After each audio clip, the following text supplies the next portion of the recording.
3 start. নমস্কার, আমি Srabanti kitchen with village port থেকে বলছি। আমি ঘন্টা 4-5 আগে আপনাদের সঙ্গে শেয়ার করেছিলাম আমি খুব অসুস্থ। যাই হোক, আমি রান্না করতে পারছিলাম না।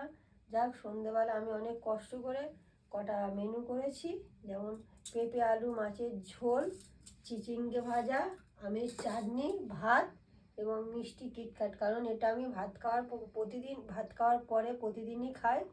তার রান্নাগুলো খুব সুন্দর এবং সুস্বাদু হয়েছে। আপনারা চাইলে বানিয়ে খেতে পারেন। এর নেক্সট ভিডিওতে আমি যখন রান্না করব, রান্নাগুলো আপনাদেরকে লাইভ দেখাবো, আপনারা বানিয়ে তৈরি করে খেতে পারেন। আর আপনারা আমাকে অনেক অনেক অনেক লাইক, শেয়ার এবং সাবস্ক্রাইব করবেন এবং আমাকে অনেক সাপোর্ট করবেন। আপনাদের সাপোর্টে আমি অনেক দূর এগিয়ে যেতে পারবো ও অনেক নতুন সুন্দর সুন্দর ভিডিও আপনাদের সামনে আনতে পারবো। আপনারা ভালো থাকবেন, সুস্থ থাকবেন। আবার পরে ভিডিওতে আপনাদের সাথে দেখা হবে। টাটা।